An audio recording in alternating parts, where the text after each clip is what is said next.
Rooster Teeth Animated Adventures, episodes number 86 through 90. This is a good lineup. This is a heck of a lineup. Yes. The lineup in this one is Gus's Rooftop Rat, which is an excellent one. Big Noses and Little Sisters. Also a very good one. Yes, and I've got a big nose and I have two little sisters. So. There you go. And Gus hates interns. Yeah. He does. Yep. Yeah. Hey, you're going to have to leave. Okay, bye. Yep. Yeah, just... And then we have Lucid Bear Dreams. Oh, man. I've never had a lucid dream. I don't dream anymore, so... Then we have Dan versus Food. Dan versus Food is a heck of a thing. Like that, oh. I can't wait for Dan's stint in the military to be up because I want him to move to Austin. Well, actually, from what I'm understanding, that's soon. Yeah, I know. And like that's the thing. And he's talked about when his time in the military is up, he wants to move to Austin. Yes, and do Slow-Mo Guys full freaking time. And I'm sitting here going, please, yes. Make it a thing, Dan. Well, I mean, also you get Dan on Achievement Hunter. Yes, you do. Then, which, you know, if ever we've needed an actual foil to Gavin, just like Dan, the perfect counter to Gavin, it's Dan. Yeah, Dan nullifies Gavin's gaviness. Yeah, I mean Dan with his Dan the Man Grutchy. Dan there you go. So all right, we have the first one lined up here. Gus's Rooftop Rat. Oh man. Oh boy, I've dealt with vermin in my home before. Mouse traps and some mouse poison, and never had the problem again. Also nifty little thing, mothballs. Yep, mothballs. It helps with snakes and it also helps with mice. They do not care for naphthalene. No, they don't. So here we go. Gus's Rooftop Rat started up. One time at my house, I was in my house at night, and I could hear like something chewing in the wall, like crunk, crunk, crunk, crunk. That was Little John in there? What the fuck is that? So I walk over to it, and I hear it like crunk, crunk, crunk. I'm like, I don't know what to do because it sounds in the wall, so I just start punching the wall. Like, start punching the wall. Right? So I've been drinking the wall. Who was that, Micah? So I was like, oh shit, it worked. So like I run outside and I look on my roof and there's like a pipe right there coming out of the roof and like sitting on top of it is a giant rat. It's just like hunched over, like I can see it like silhouetted in the moonlight. I was like, you fucking asshole. I started picking up rocks and throwing it at it. And I saw it like jump off of the roof and like just start running, hauling ass, and it ran over to my neighbor's yard. And I was like, yeah, that's right, asshole. It's my Your house. neighbors at that time were like, oh god, the alcoholic's outside. Damn it, Carrie, you're wearing your fucking headphones backwards too. I don't. Am I? Yes, I am. Every fucking week. It's more comfortable the other way. It is. It's true. It's more comfortable. Turn yours around. It'd be a dream. I want to do it. I'm gonna do it. I'm going to do it. Bernie. Damn it. Bernie, do not invoke the wrath of Gus. Oh boy. Woo. Okay, so that is just amazing. Just rat silhouetted against the moon. And all I can think of when I see that image is, woo, mouse rat. Just that's all that comes to mind. Another thing I think of when I see a mouse silhouetted against the moonlight, kind of like I think of a horror movie, Willard.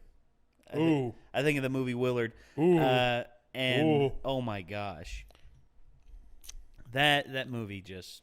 I know what the comment section is going to think of, and I'm not going to bring that up. Okay. Anyway. Okay. So what we have here, moving on. We have Big Noses and Little Sisters. Yep.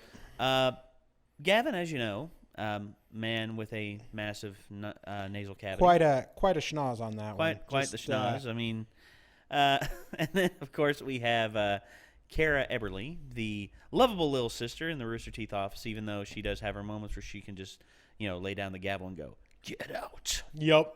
I've seen a few times where she's done that, and she's like prevented people from coming into the office. It's like, hey, I'm a big fan. Get out. Not today. No dreams for you. Yup. That was, one of Jack's greatest lines. Yes, indeed.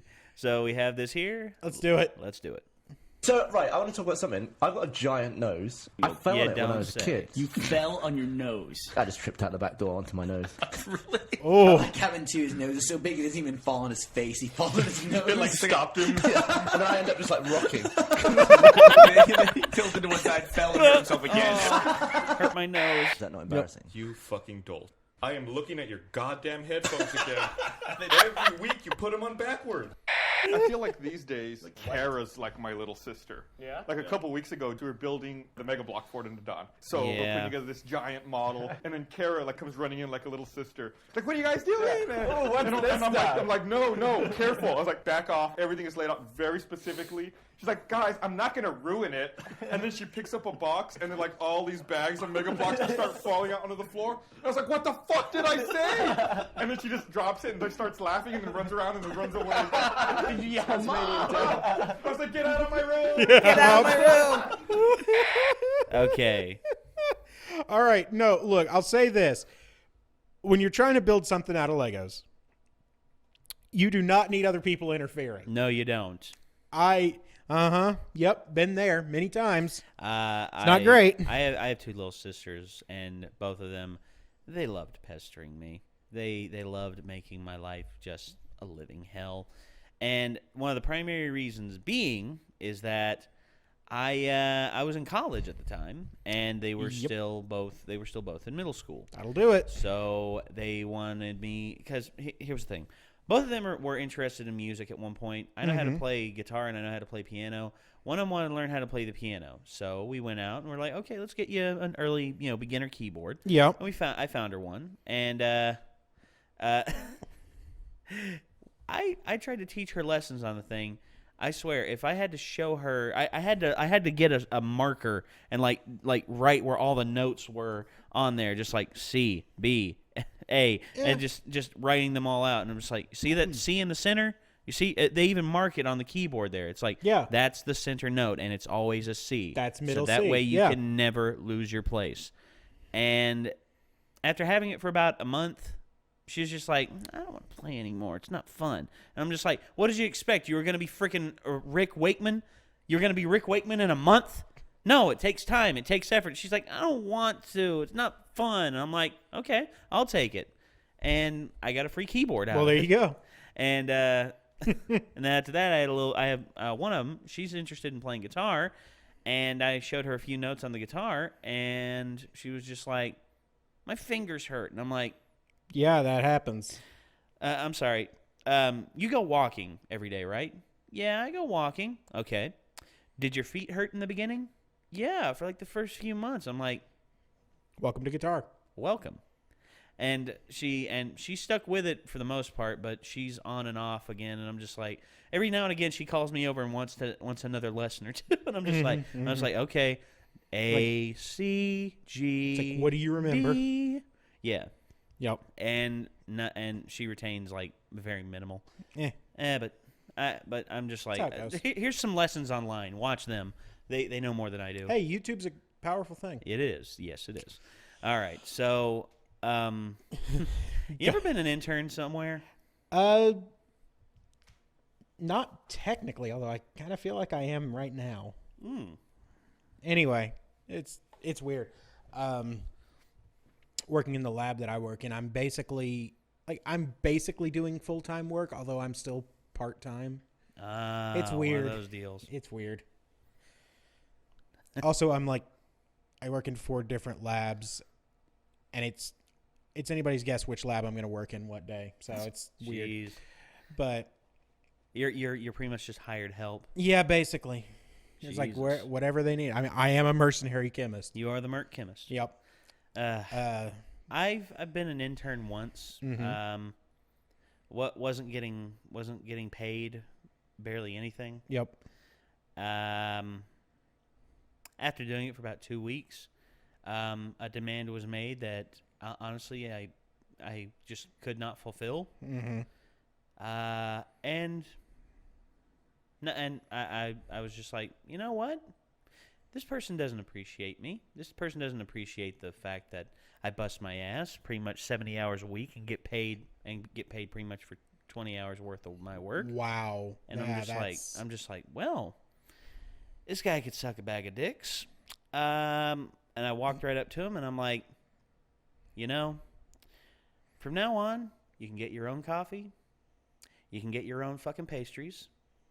You can pick up your kid's book. You can pick up the kids' books, and you can give them to them yourself. Oh, wow. and in all honesty, you can fuck off. See ya.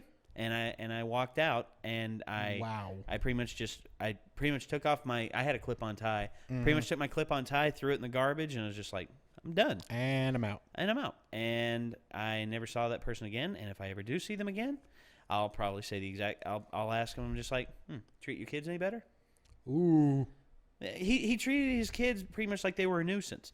I mean, honestly, I had to look after them when they were sitting in the rec room and everything. You know, I had to watch them for at least 2-3 hours while he was doing his job. And he was pretty much like, almost like an accountant.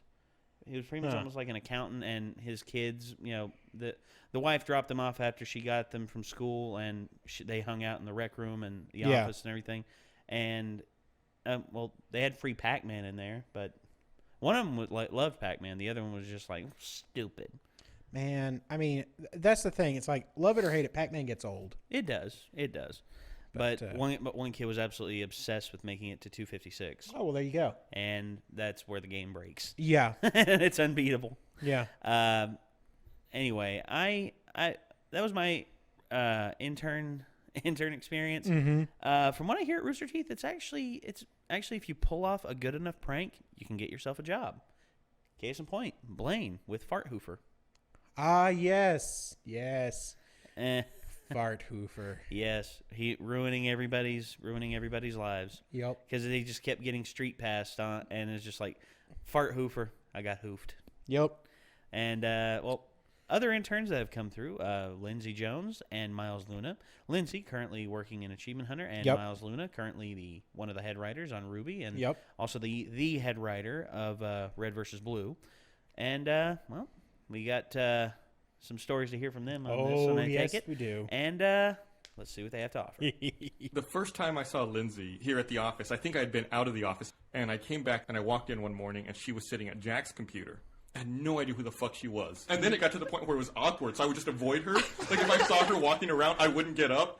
And I'd wait till, like, she cleared the hall, and then I'd go to the bathroom or do whatever I needed to do. I didn't know you had that much power, Lindsay. I would have put you outside my door. So you would have been trapped. And Gus would have just, like, snuck by. I'm like the bouncer to Bernie's office. Remember that one time you kicked me out of the office because you didn't know I was the intern? First I'd walked in, I was like, hey Gus, and I'm just getting stuff set up upstairs, and you walk up, like, hands behind your back, like, hey, what's going on, dude? I was like, oh yeah, I'm here to meet Brandon, Chris. I got stuff going on today. And you're like, that's cool. So yeah, they went out to lunch. Probably won't be back for half an hour. So.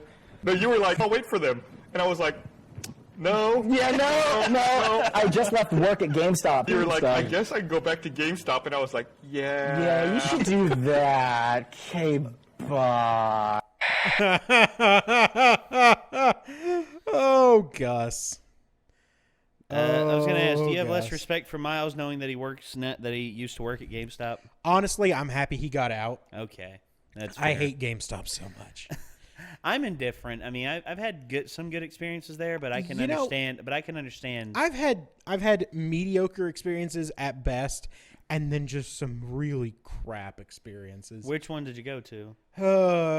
Let's see. There was the one in the mall not too far from here. Oh, at Bristol? Oh. Yeah.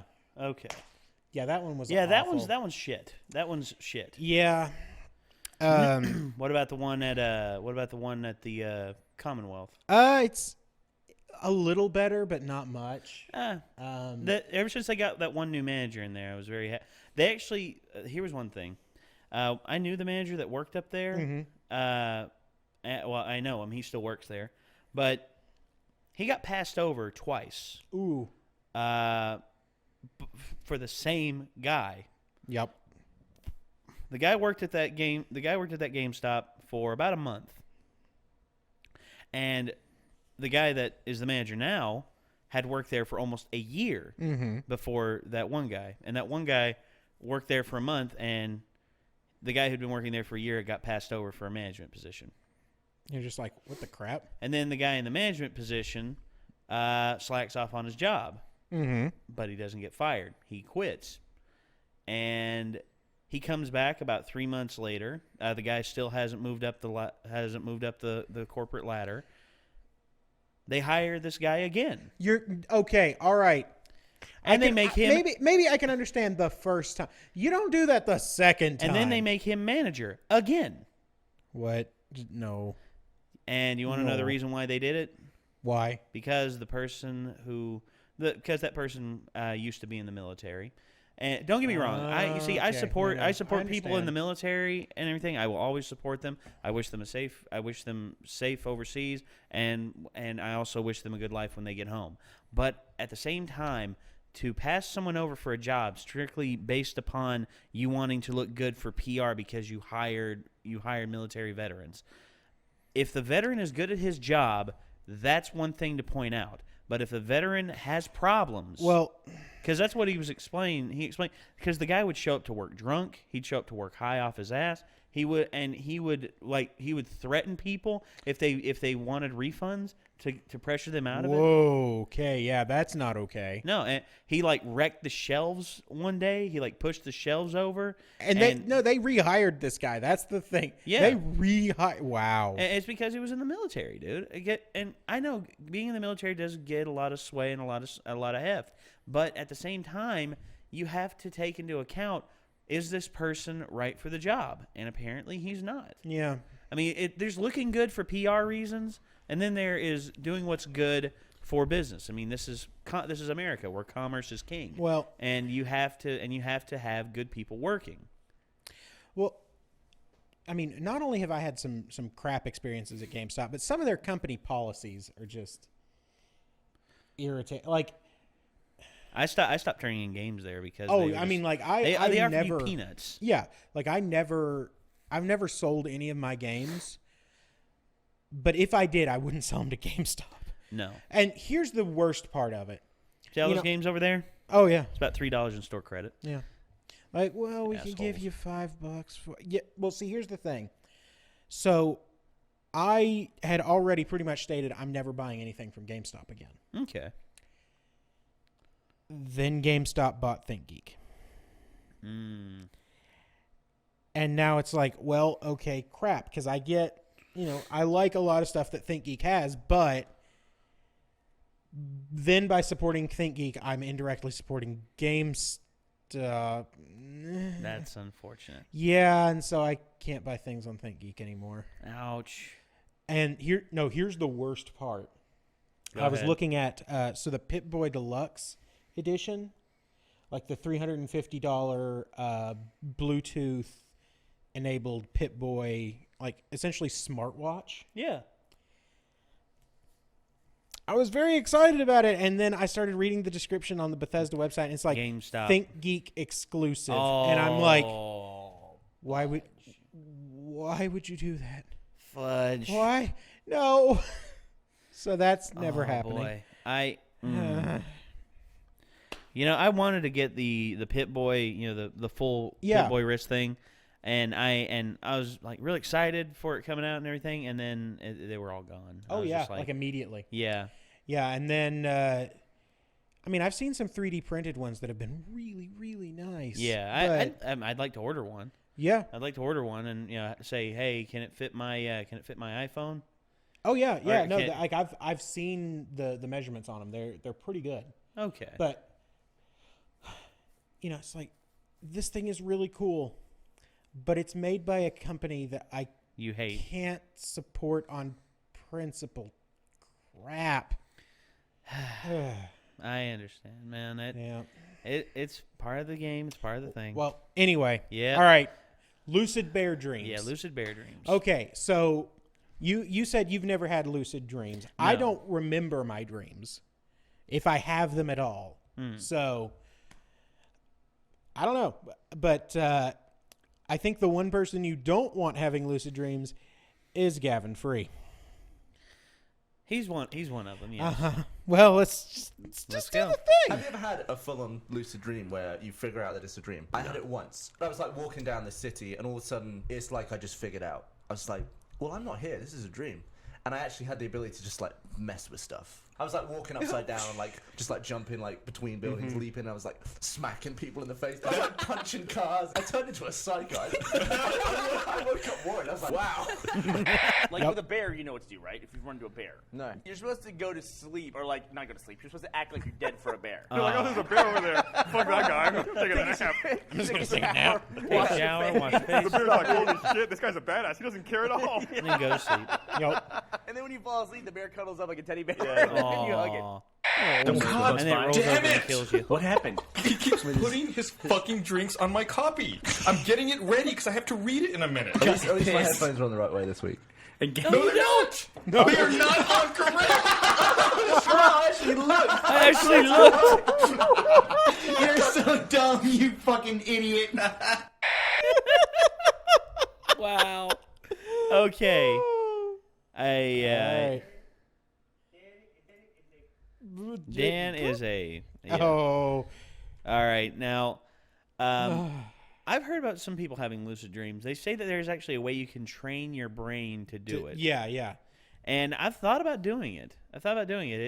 It's they say it's a fairly complicated process, but if you can do it, you'll be able to have lucid dreams whenever you want. Yeah. You'll be able to control your dreams pretty much all the time.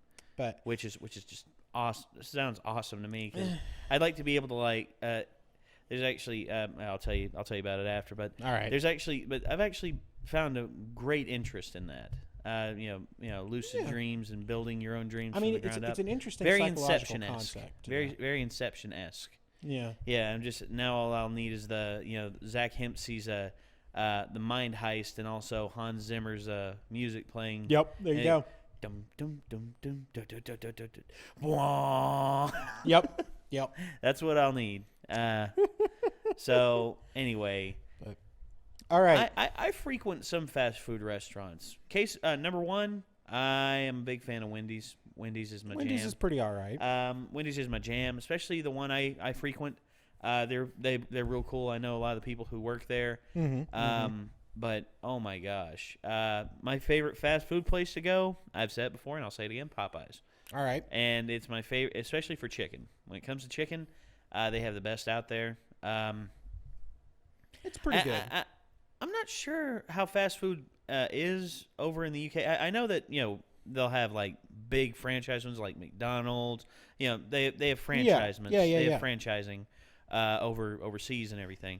But I'm not sure how they have their food listed, because I know that they do some weird things. Like at McDonald's in the Netherlands, I believe they serve beer at McDonald's. Yep. And instead of ketchup, they use mayonnaise. You know how I know that? Quarter pounder with cheese. Well, I mean, French fries are originally Belgian. Yes, they are. And they eat them with mayonnaise. Ugh. God dang. It's not so bad. I hate mayonnaise. I've always found mayonnaise disgusting. That's fair. But Dan, who is a lovable fool. He's about as lovable. I'd say he's more of a lovable fool than Gavin. Yeah. Gavin in some points can just be a jerk. Yeah. But Dan seems cool. Yeah. Yeah. And when he first started coming over here to the States, there was some confusion.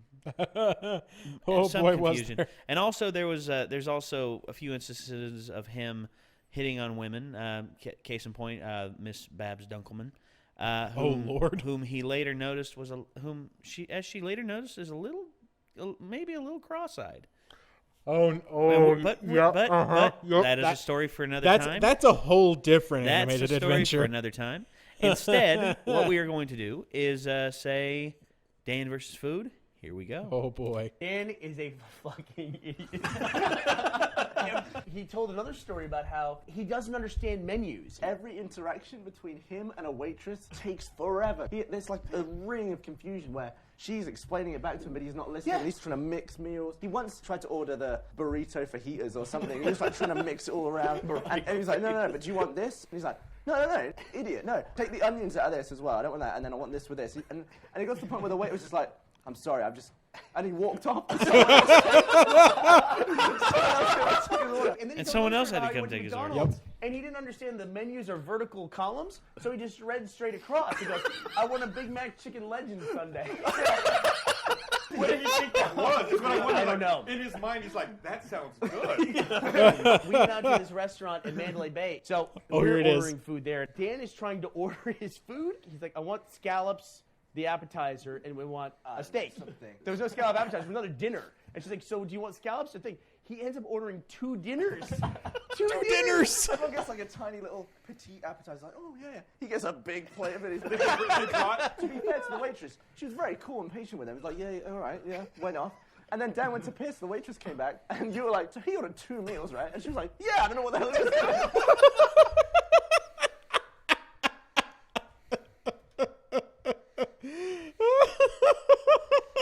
Okay. 2 dinners. 2 dinners. Okay. Oh, I have a buddy like that. Really? Well, okay. It's not that he has a problem with menus. It's just, well, all right. I think I've told this story, but what the hell? I'll tell it again. Go ahead. So for Lent one year, Oh no. he was convinced Oh no. to give up fast food. Damn. So he did a very good job. Yeah. I'm very proud of him. The day after Easter, Oh. he goes to lunch. Oh. His first stop is Chick-fil-A. He buys a chicken sandwich. Yes. He buys a 12-piece order of chicken nuggets. Oh. And he buys a large order of waffle fries. Oh.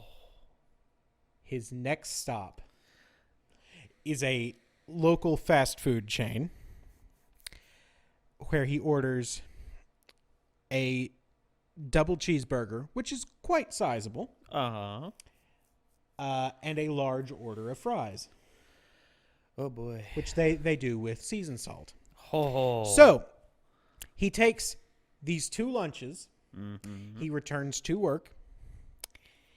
He proceeds to remove the chicken from the chicken sandwich and place it between the 2 patties on the burger and eat the whole thing. Oh. All the nuggets, man. both orders of fries. Just gone.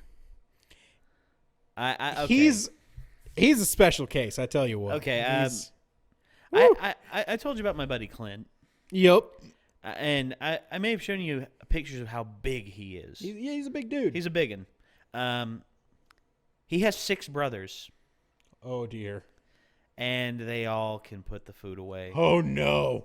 I think as he put it, he actually felt sorry. He's like, I felt sorry for my mother, man, because we pretty much went through like 2 gallons of milk in like 3 or 4 days.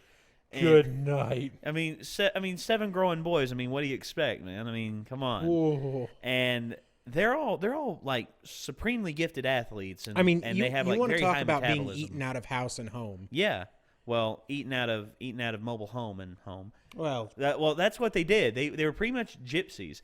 They all gathered into this big ass RV. It was pretty much I think it was 5-bed RV with a full kitchen. Oh boy. And everything. And all they had to do was they stopped in places where they could, pay rent on lots. And then after that, they would they go to the coin laundry, get their laundry done, and whenever it came time for them to move again, they just pick up and move. And they pretty much lived like gypsies. Clint told me one time about when they went to this all-you-can-eat buffet. Oh no. Oh no. Is it happening? Is this happening now? It was an all-you-can-eat buffet during breakfast. Oh and no. they were all starving. Oh no. They pull their RV in. Clint's mother, Clint's grandmother, and all 7 All right. of the boys get out.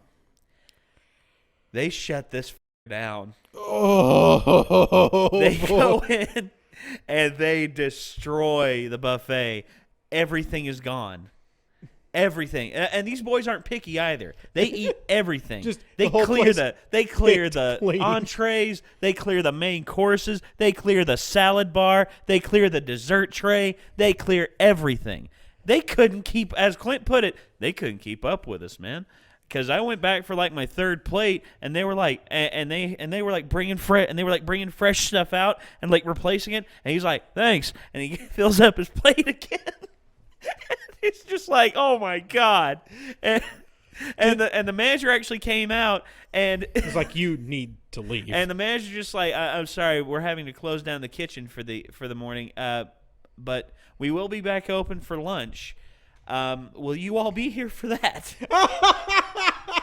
Because we want to know. We need to know in advance. Are you going to still be I guarantee here? you, he was just like, because if they say yes, I am calling everyone in. I am calling everyone in for all these people. hands on deck. All hands on This deck. is- Clint Look. and his family are here. Like, look, you know that situation we hoped would never happen? Yeah, it's here. Oh my! Well, actually, we did because they all came in again because it was a big family. He played on the football team at a local college. Gee, and I couldn't imagine. Anyway, it was a big thing. They brought it was his dad and all 6 of his brothers came in. And they all oh my gosh. Oh no. 4 of them stayed with us at the trailer that we were living in. 2 of them stayed one of them stayed in the floor in Clint's bedroom. I think that was Colin's, and then then 2 were in the living room and 1 was in the spare bedroom. And me, I was on the other side of the house, and I was on the other side of the trailer, just like, good God. And we wake up and we go to breakfast. They eat a small breakfast. Comparatively speaking. And then they're just like what's a good buffet around here? Oh no. There was this Asian restaurant. Please tell me you went with them to watch. I did. Good. Okay, here's the thing. Clint told me the story before. We went to this Asian buffet. Oh no. They kept up with them.